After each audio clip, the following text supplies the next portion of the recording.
I'd like to see one message promoted among all people of faith and good faith. It's a very simple message.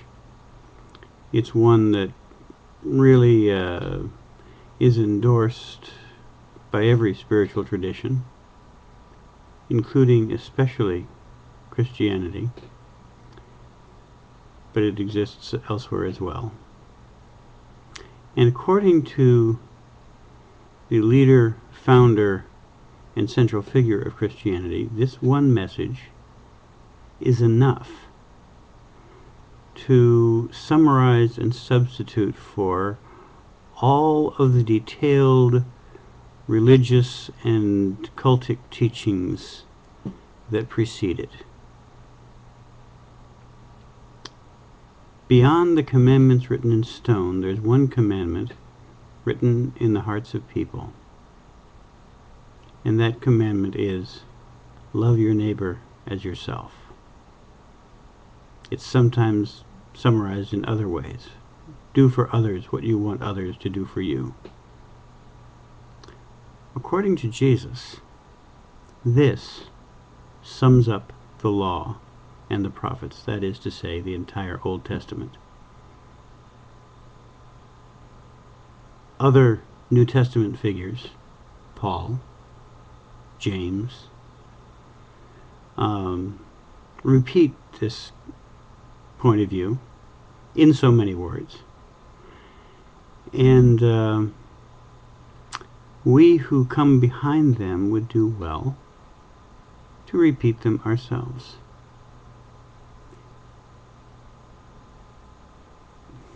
It's very simple. If we understood that the love of God for ourselves is exactly represented as love for others, then we would take care to be as concerned for the well-being of others as we are for ourselves.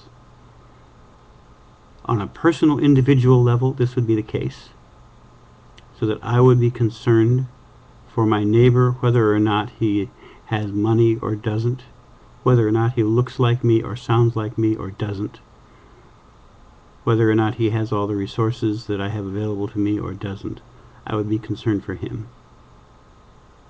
And by the same token, I, as an American, and all of us, as members, citizens of whatever country we live in, would be as concerned for people who live elsewhere, whose natural loyalties and affinities are to other places, as we are for ourselves and our own loyalties and our own affinities.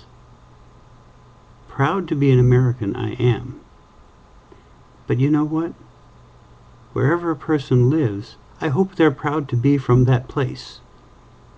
And if I, as an American, consider myself to enjoy the heritage of at least a tradition that founds itself on the one who said, love your neighbor as yourself, sums up the law and the prophets. That is to say, to the extent that I think of myself as inheriting a Judeo-Christian viewpoint, then by virtue of that viewpoint, I should want to see the well-being of people everywhere, not just here, not just my own people, but all people.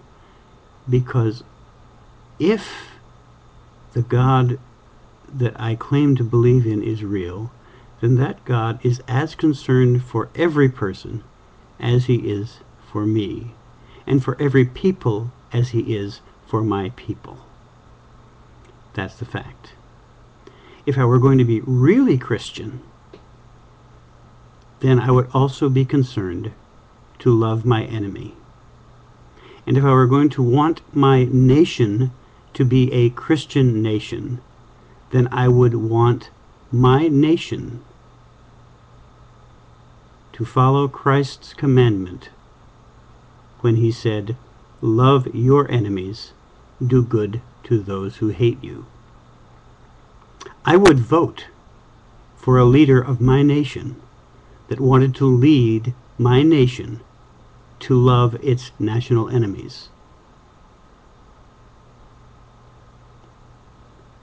But then, I'm a Christian.